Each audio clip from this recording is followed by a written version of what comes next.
Rock Education Funding. Kim, you have 5 minutes. I have 10 on the agenda, but I can do it in 5. Okay, my name is Kim Mesa. I'm the president of the Alum Rock Educational Foundation, and one of our goals, in addition to supporting our schools and our programs, is to help educate the community on how education is funding.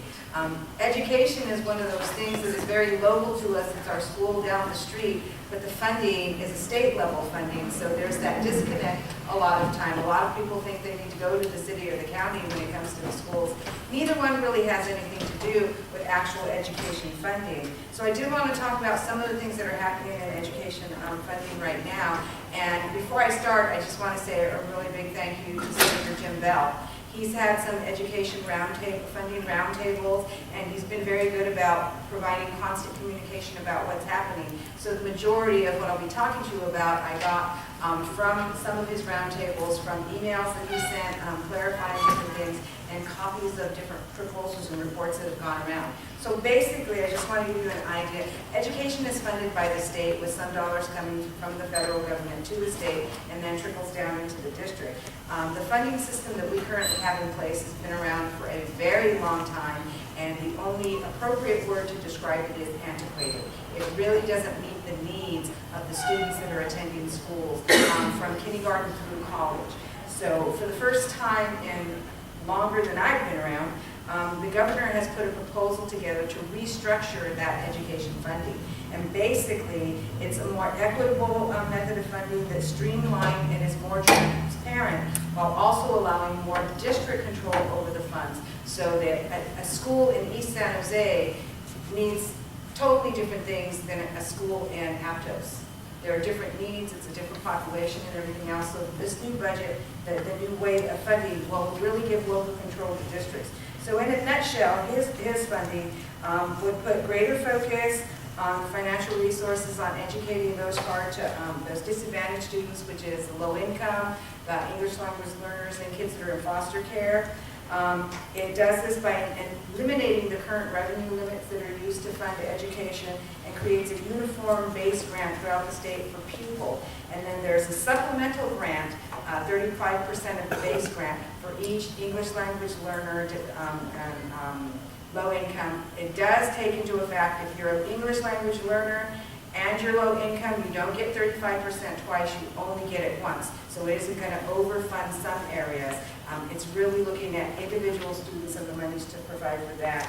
And it also includes a district concentration grant. So those grants that have 50% or more of that type of student will get an additional supplement. That's kind of good and bad, since half the districts in the state qualify for it. That's how it's currently written into his. It provides permanent flexibility, like I said, to school districts to address needs.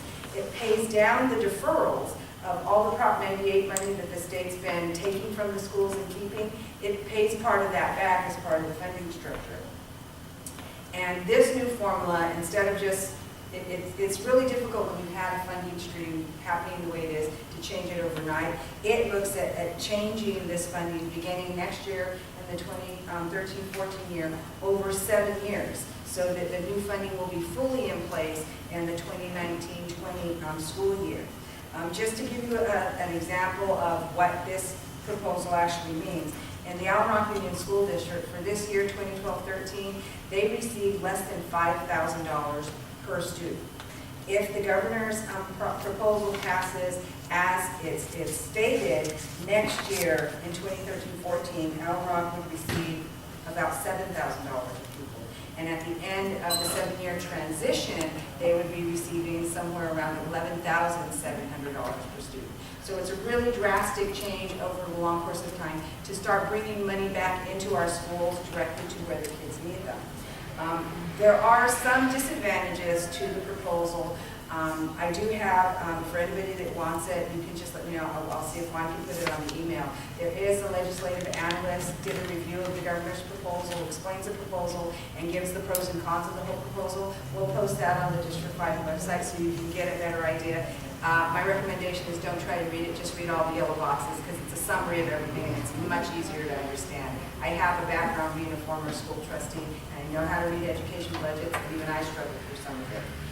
In response to some of the issues that some groups are having with the proposal as it is, the Senate has introduced Senate Bill 69 as an alternate form of funding. And basically, it does support some of the bigger ideas as far as making the funding more equitable, streamlining it, and doing the supplemental grants.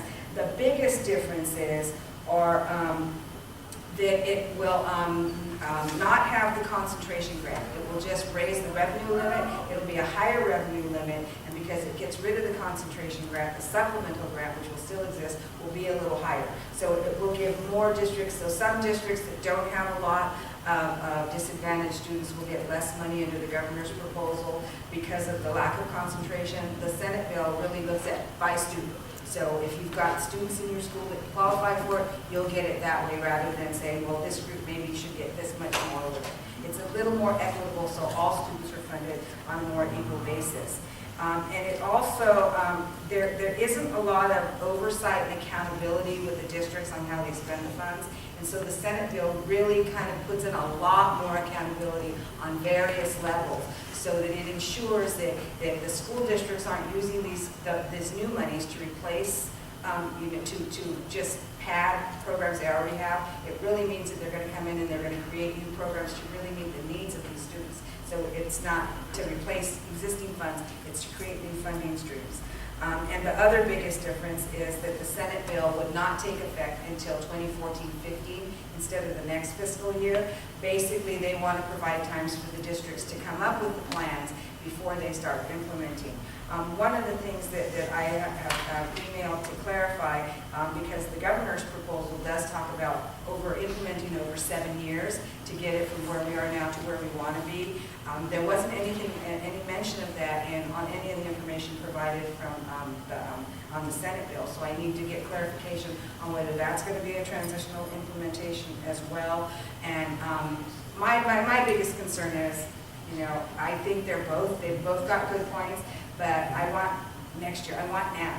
Right, we need more funds in our schools now. We're not meeting the needs of our kids. So many kids are falling through loopholes. And so we need a program that's going to do something now, even if it's just a little bit now, and then implementing like the 7-year plan of the government's. We need to do something now. We've been waiting for 70 years for a change in the way funding in education is done. In the last 60 years, California went from the top to the bottom in education in our nation, and that's a disgrace for a state that has a higher per capita than I think it's like 60% of the countries in the world. We should not have our education funding system so antiquated. So right now, the Senate Budget Committee has heard the governor's proposal. The full Senate has had a discussion and presentation with the Legislative Analyst's Office on all the pros and cons, and the Democratic caucus has heard it. It looks like there's going to be a vote in June. The Senate bill has been introduced. It was introduced to the State Senate Committee. It's considered a fiscal it's considered a fiscal thing, so it's got to go to some of the appropriations committees for more vetting and everything else, and that will also come up. So it's not going to be one or the other. I have a feeling it's going to be a combination of the two. It's whatever the Senate decides. So basically, I want you to know how education is funded so that you can talk to your legislators. You can talk to the city and the county to support, the change in education funding and to make sure it's equitable for all our communities. And you can definitely email our state assembly and the state senators to let them know where you stand on education that we really, really want it funded. So, any quick questions? Andres? I had a quick comment. Would I be able to add that? You have a question? No, it's not a question, it's a comment. The fact of the matter is that Alum Rock and all the schools in our area will benefit from the local control funding that the governor has proposed. The other one, basically under the governor's proposal, nobody gets reduced. Everybody gets what they're going to get. They're all going to get some sort of increase. What these senators have done is they went ahead and put forth this plan that says, well, everybody's going to get a little bit more. And so the fact of the matter is that we all deal with different situations. Not everybody has the same problems. And so some districts need a little bit extra help. With the governor's plan, it takes that into consideration. and it won't, for example, it won't say, well, Alum Rock, you're gonna get a little bit more, here you go. And, yeah, and so Cupertino is also gonna get a little bit more, even though they get 17,000 and we get 5,000. So with the governor's That's actually plan, not true. They don't get 17,000, but yeah, no, it's the SB 69 increases the base grant, which is daily like ADA per kid. So so it's generally just like it's consensus that we need a new system. So they recognize that. I think that's the first part. So I want to commend you on your presentation. You hit all key points. If anybody wants to clarify, I know we're running out of time. Shoot me an email. I have my card, and I will clarify any questions you may have. But yeah, that's pretty And much like I it. said, we'll put the policy analyst overview of the governor's plan on the website, and then I have the summary that Senator Bell sent on Senate Bill 69, so that you can see both sides of it. But basically, there's a revenue limit that's currently in place that funds all schools, and what both proposals are doing, they're getting rid of that and creating a new base limit based on every student, not irregardless of what school district you're from. Every student will have a base amount of funding that they'll get, and then schools that have English language learners, foster kids, and low-income kids will get supplemental funds for those students at 35% or more, depending on the formula that the state ends up adopting. But the goal is that something gets adopted in June, and that the changes take effect immediately and not waiting. This is me. We've been waiting too long for a change in education. We need it to change now.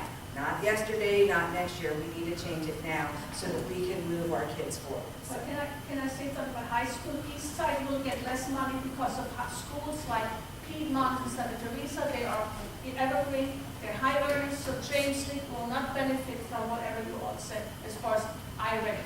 You can all read into this, that's why SB wants to change that. That's the governor's. Okay, this gentleman offered to speak to anybody afterward, and so he'll be available to further refine what's being said. Thanks, Mark. Oh, you're welcome. Okay, thank you, Kim. Let's move.